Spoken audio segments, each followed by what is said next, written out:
Hi, so today I thought I would record a video that will be basically an update to a couple of videos that I made previously on this channel. And since then I kind of discovered some new techniques that I'd like to share in this one. Basically I'm going to talk about two things.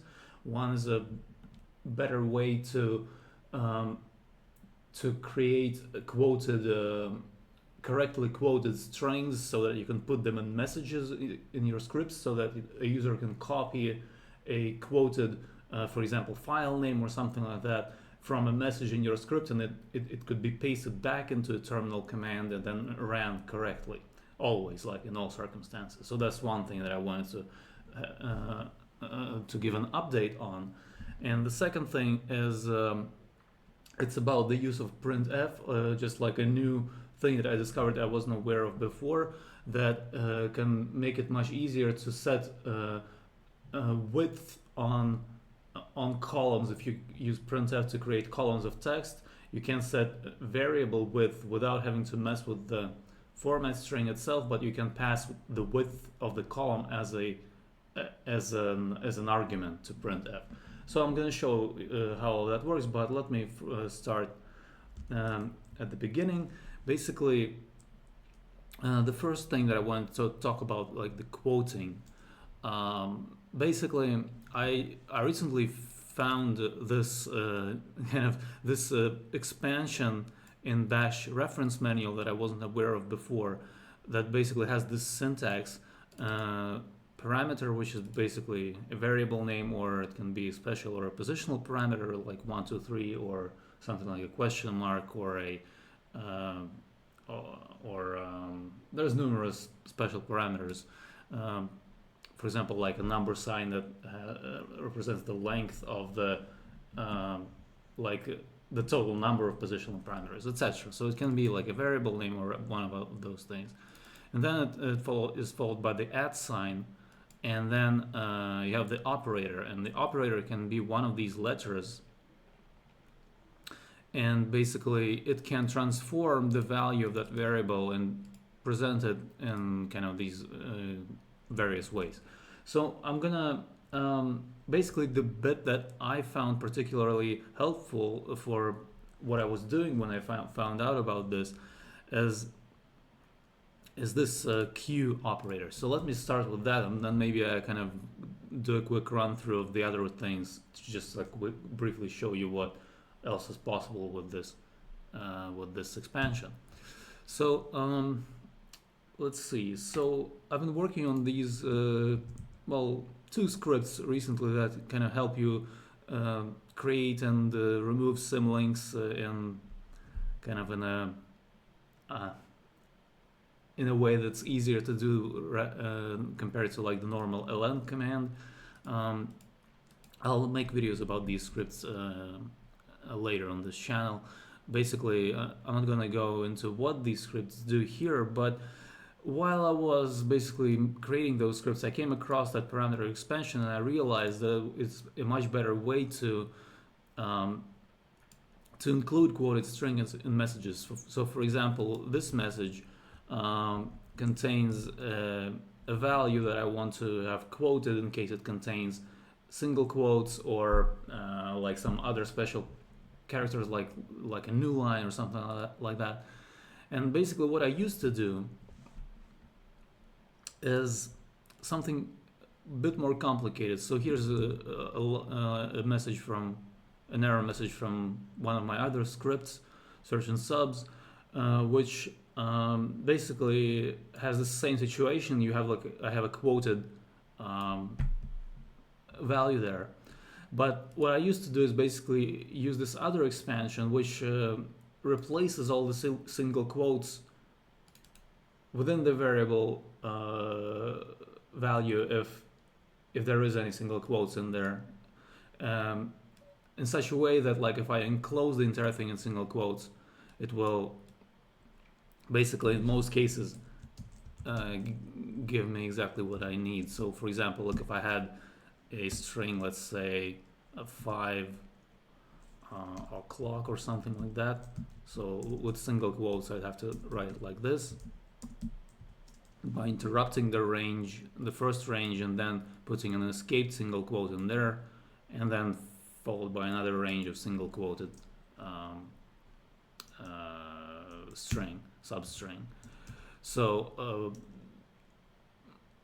yes, because single quotes cannot contain a single quote within them, you have to do it this way. So basically, what I used to do with this thing, so if I pass this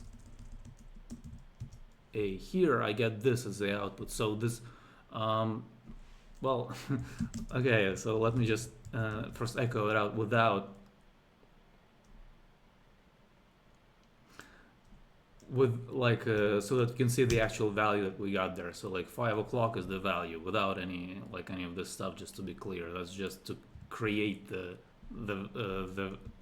value. I could just also use double quotes, which it's not my preference, but I could do that. And then basically this might be clearer for this example, so that you can see that this variable has the string 5 o'clock there with a single quote in there. And so like if I echo it out with this way of replacing it, I can recreate this single quoted version out of that by first like putting a single quote, then for putting the single quote at the start and at the end, and then replacing all of the single quotes within that string with a single quote, a backslash, another single quote, and another single quote. This expansion is also covered in the manual. Of course, you can find it if you just scroll up from where we were before, up here, and it's all explained in here. So that's what I used to do. But this method is not really all that great because, for example, if I had like, let me go back to the single quoted version because I prefer that. So maybe I had like a value like this that had a new line there. So this is now what the variable contains. It has 5 o'clock, then the new line, and then more text. So like if I used my previous method, it would just do this, which is still correct. Like I could still paste it into the back into the command line, and it would still work like this. So it works fine, but it has this line break, which is not really convenient. And if it had some other character like a tab or like a carriage return, I don't know, some special character that is not easy to see, just like or it's in some way unusual. Basically, the output will be ambiguous. At least you won't be able to tell from looking at it like what it contains.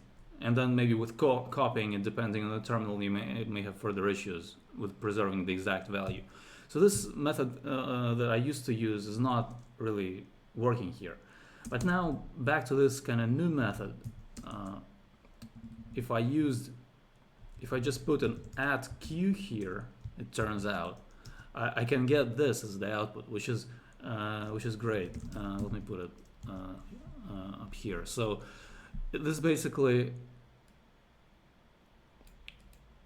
gets me the exact thing that I was looking for. It's depending on the contents of the variable, it will automatically quote it in the appropriate way. And like if it contains new lines or something like that, it will use the $sign version of single quoting, which basically looks like this. Or like if I had my first example of like 5 o'clock like this, so it would give this output. So it doesn't do the $sign in that case because it's not necessary, but it still includes puts everything in single quotes. Also, it's worth noting that if the value does not contain any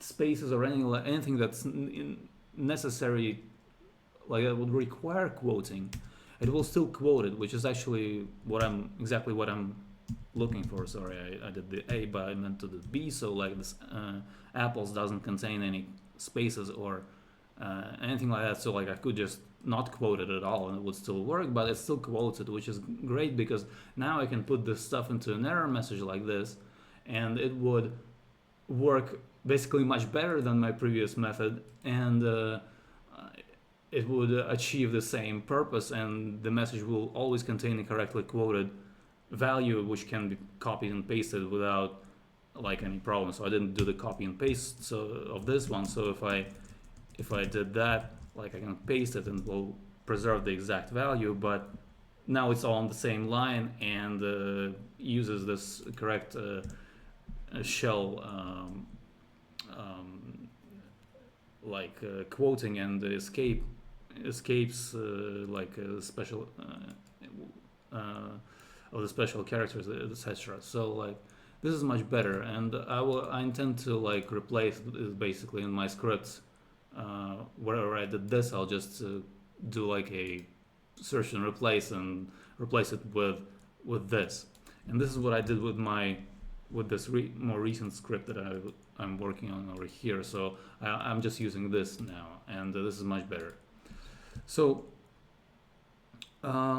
so this is basically the first thing I want to share here. Let me see. I talked for 10 minutes. Let me try to like kind of do a quick run through of the other possibilities in this with this expansion, because it's not really covered anywhere. Like I haven't seen any videos that talked about it, even though there might be, who knows, but like yeah, I mean it's worth just taking a quick look at. So let's do that. Basically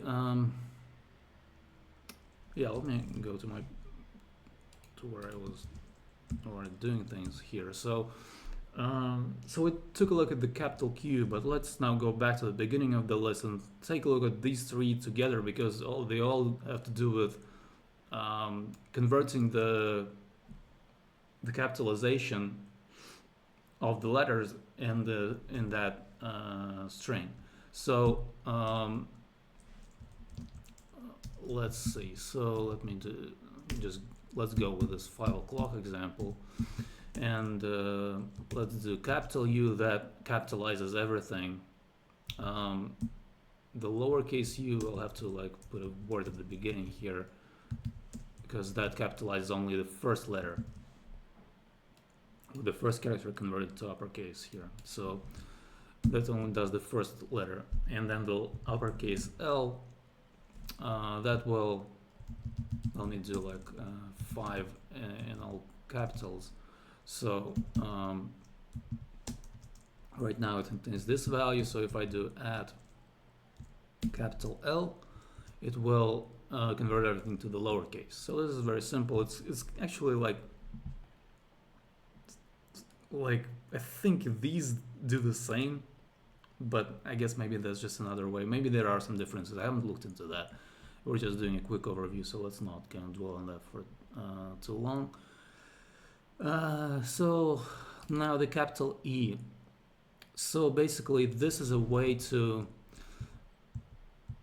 use the $sign single quoting without the $sign. So let me again explain what I mean by that. So if I have a string like 5, let's see what I want to do, like I don't know, 5, 6 or whatever, like, and let's put a new line in between. So like if I just echo this out, it will print everything out literally, because that's what I put into the variable name. I have other videos on my channel about like how to use single quotes and double quotes. I'll link to that video in the description, so that if you don't know like how this stuff works, that video might clarify things for you. But yeah, so basically this this variable now contains this value. So it's just like a literal backslash and n, not a new line. But if I did dash capital E, it would interpret it as a new line. So basically what it does is the same stuff as like as this, but without the like basically the literal contents of that variable get interpreted just like with this $sign syntax. That's what it says over here. So the expansion is a string that is the value of parameter with backslash escape sequences expanded as with the $sign single quotes quoting mechanism. So that's what that does. Now the capital P, let me see. So yes, this has to do with like formatting the prompt string, and I'm not really going to go into it. I'm just going to say that it is just like to create your prompt, like command line prompt. So for me, it's this thing that I created for myself, and you set that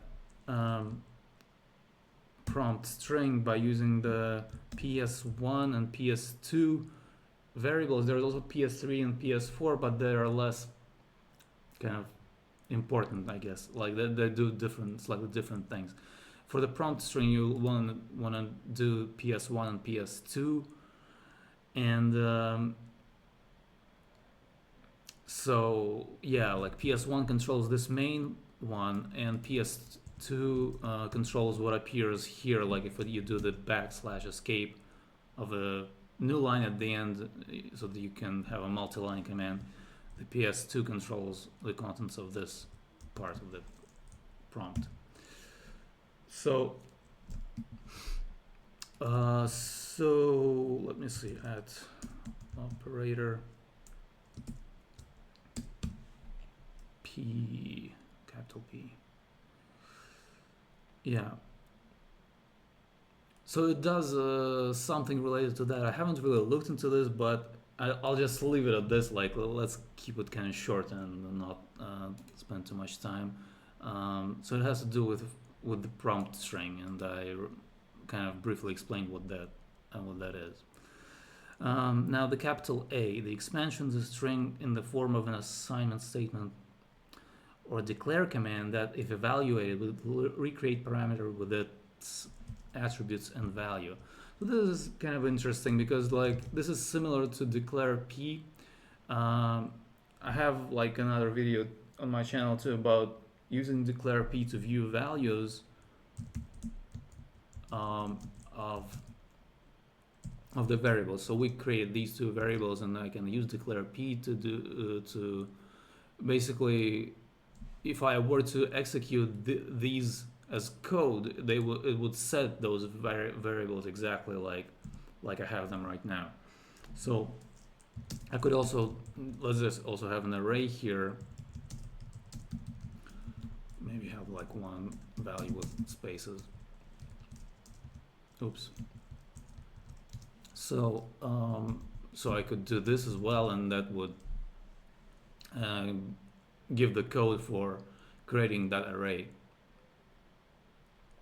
Yeah, I'll also create an associative array for this demonstration because yeah, it's gonna make things clearer. So I'll just do like I don't know, apples equals 1, bananas equals 2, oranges equals 3, or whatever, something like that. So now we also have an associative array. So what this A does is something similar to declare P. So let's take a look. So A at capital A. And basically for the normal variable, it prints out the code, but it doesn't contain like this declare part because it's not strictly necessary. And so it basically gives you a concise version of what declare P would give you. So this is interesting. I didn't know before that this existed. So for the B variable, it's going to be the same because it's a string, just like a normal string. And for the C, we have an array, and it does add okay, so like this is interesting. Like for arrays, it does something a little bit weird because right now I just refer to the 0th index of the array. Like if you use just the name of the array or variable without any index, it does the same as doing this. So, but it still outputs, like it calls this variable in the output the same as the array, and it even declares an array, but it only does the first index. So like it's kind of weird. If I do the like I said, the first index, I should have said the 0th index. So if I do the first index now, I get kind of the same, but now it creates this basically, which would give the array with like BBB as index 0 in this case, because you're only creating one value there. So it's kind of weird, but it does this. But if you pass the @ symbol there, it of course will give the code for the entire array.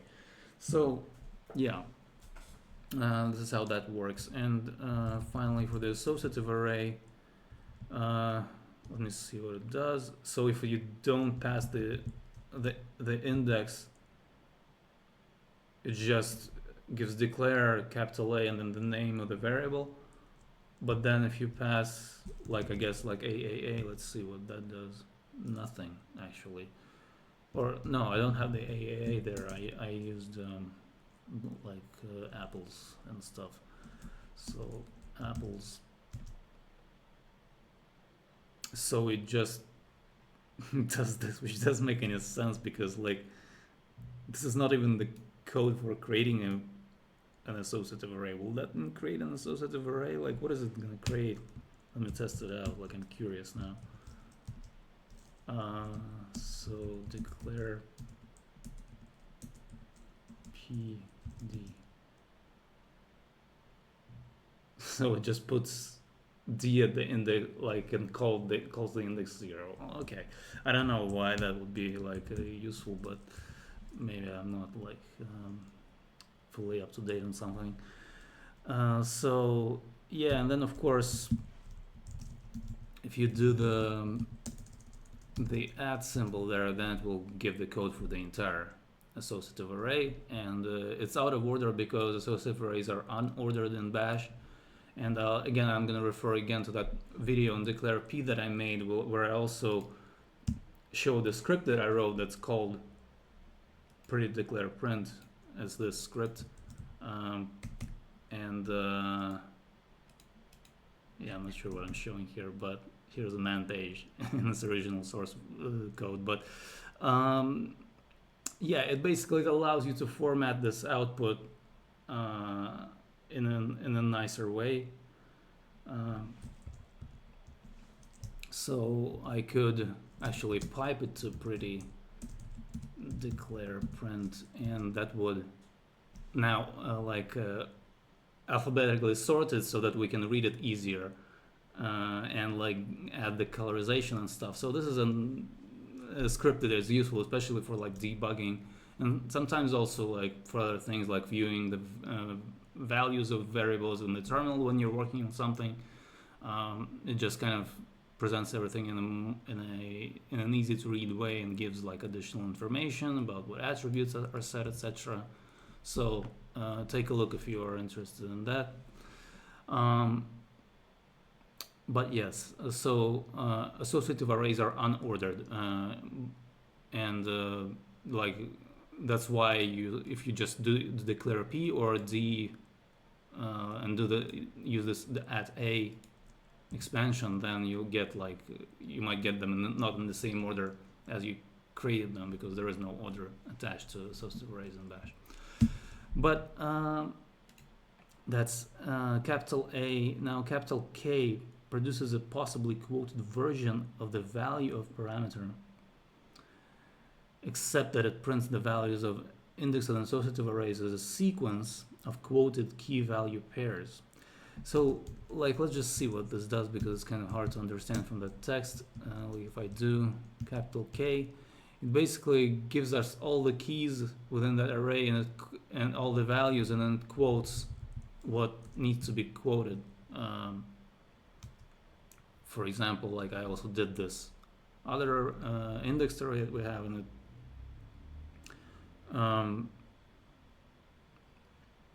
I guess by default it only quotes the values but not the keys. Or no, never mind. I guess it just kind of quotes what's necessary. I'm not sure like why it quotes the numbers in this case, but Like that's what it does. So produces a quoted string of key value pairs. So let's see, then the lowercase a, the flag values representing parameters attributes. So that is referring to, let me see.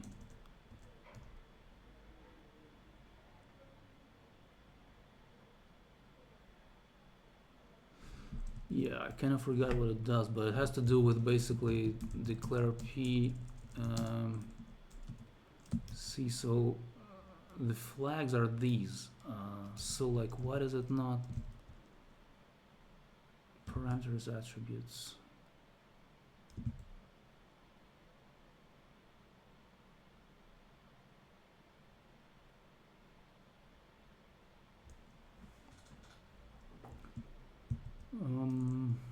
Okay, let me see.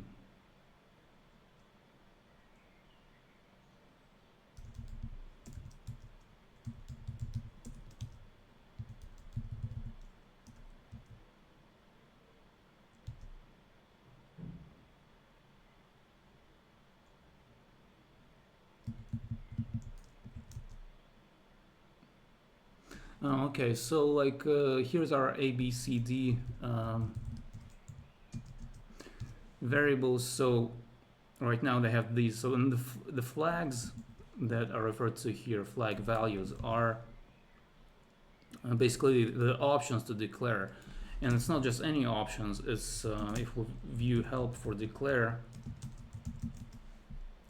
there's this list of options which set attributes. So it's referring to these specific things, and yeah, it gives different, like your variable, different attributes, like array, if it's an array, an integer, an associative array, like always lowercase, always uppercase, read only, and other things. So I also talked about it in that video that I made about declare p and pretty declare print, so I'm going to refer to that again. The link will be in the description. But so you can see that like when I did echo a at a, it didn't give any flags because there's no flags for a normal variable. Then we did b, and then because that's again the same situation, no flags. And then for C, that's an indexed array, it gave a, and then for the D it gave capital A because it's an associative array. That's that. Maybe let's try some like variable that. So I have like an environment variable vim init set for my text editor. So that should give the flag that it's X. So it's like you can also export with declare the same you would do, like export vim init, and then I can also put a value right here. So instead of doing this, I could also do declare -x vim init, and put a value there. So it's also explained in here. So to make names export, so it's one of the flags, actually, one of the attributes. It's just like a different way of doing the same thing using the export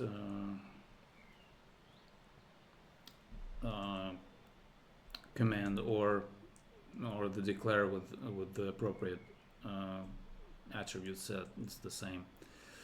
So that's the lowercase a, and now finally the lowercase k is the same as the uppercase k, which, let me remind you what that was. It was all of the keys and values quoted.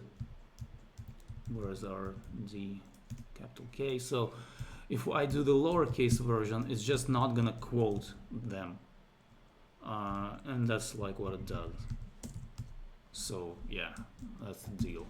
It says here that expands the keys and values of index and associative arrays to separate words, or to separate words after word splitting. So basically it doesn't quote them. So this is basically an overview of this parameter at operator. expansion. It's pretty interesting. I didn't know about it before, so now I'm going to be using it in my scripts for sure, at the very least for that, with that add queue situation where it allows me to easily insert quoted strings in messages, but maybe also for other things. We'll see. So, okay, that's one thing that I wanted to talk about. Now let's talk about the printf thing. So basically, I've been working on, again, like on this same script. There's actually two of them, like reln and unln, but they're kind of similar in their purpose and in how they work. So there's basically, let me see, I guess I can show you what kind of some test example that I have here. So it basically, well, that's a lot of output. Let me kind of make it a bit less clunky or something.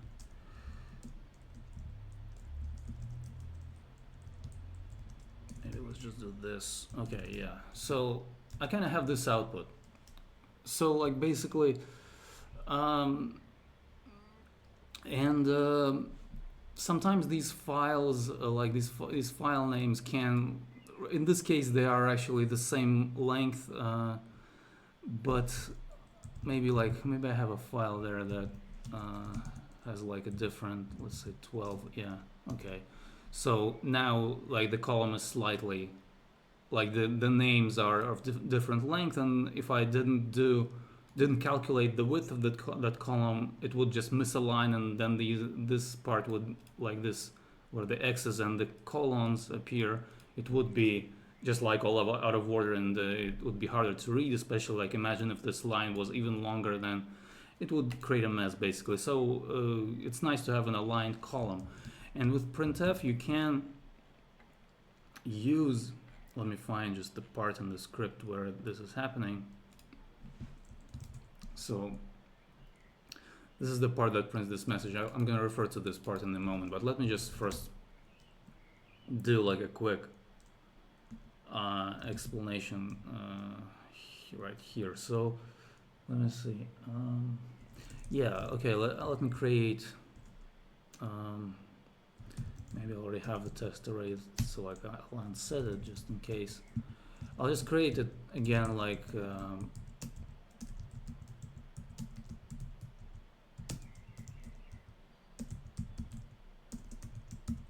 a test array, and I'm gonna loop through it, and I'll do kind of a sort of like an on-the-fly version of like printing columns with printf like that. So I'll do printf. Let me first just kind of print out what we have there to start out with. So oh, I forgot to do there,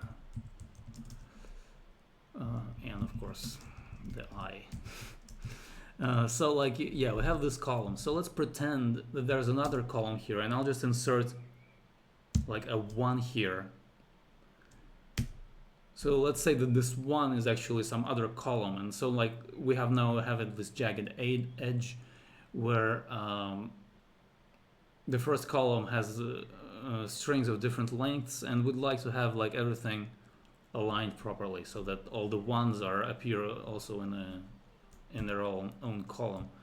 So basically what you can do in printf is you can add the width of the column right here before the S, and so the longest string has 11 characters here, so I can put 11 there. Of course in the script you would do this programmatically. You'll figure out what the longest string is by calculating it within the script, but in this case I'll just kind of pretend that I already did that, and I'll put 11 there directly. So if I do this, now the column is aligned, so you can see that all the ones are appearing in their own column, because we've formatted the first column to always have at least 11 characters in width. If it exceeds the number that we put in here, I think it just kind of it does more than 10 that I put here. But in a script you wouldn't have that, because you would calculate the correct width. So so yeah, right now the column is right aligned. You can do the left align by using the dash before the number, and so now it's left aligned. So this is nice. Now, but if I'm writing a script and I want to, and I have that width stored in some variable, so let's say I have like w equals 11 here, I'll just put it right there. And in a script I would have to just like basically like hack it into the format string like this, and it's fine, like it's not a big deal. But there's a better way, and I found out about it from the Stack Overflow answer. It's actually about a C function, but it works the same in Bash. Basically, you can use the star instead of the number, it turns out, to have the variable width, and then you can pass the width as an argument. So this is much better. So basically what you can do now is you can get rid of all this stuff and just put a star in there. And now I can pass my w here right before the like the variable that contains the string, and then it does this. So this is much better. This is gives me cleaner code, and yeah, the format string is less complicated in this way, because I don't have to insert the number in there directly. So this is good, and this is what I did in this script. Basically, like, I don't know, I'm just showing this as because that's how I found out about it, and it's just like an example. It's obviously pretty complicated, and I'm not gonna go into like how all of this works, but I have the format string here, and it's still pretty complicated because yeah, I might still like work on this further to kind of clean it up, but at the moment it's like this. But basically the point is that I have the widths here passed for certain columns. For example, for the first one that contains the number. So if I show you that output again, oh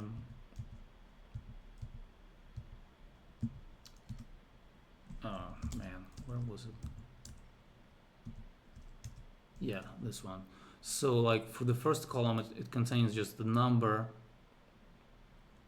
and I can get the width of that. This is essentially like all the positional arguments. It's like everything that I passed here, like all of this stuff, it expanded to these 11 arguments, and then it just kind of goes through them one by one. And so I can get the width by just sort of doing the width of the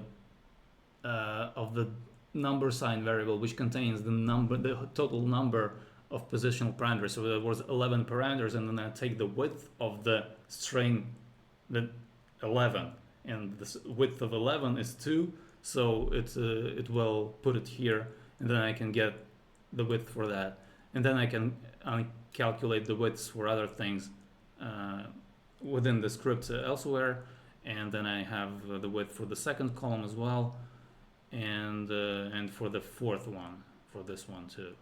So so yeah, this gives much kind of cleaner code, and it's way more organized compared to if I had to just like insert things here, you know, like that's gonna make this already complicated format string even more complicated. So this is a better way of doing it.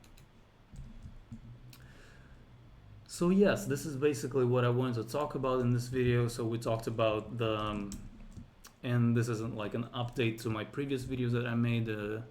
I will,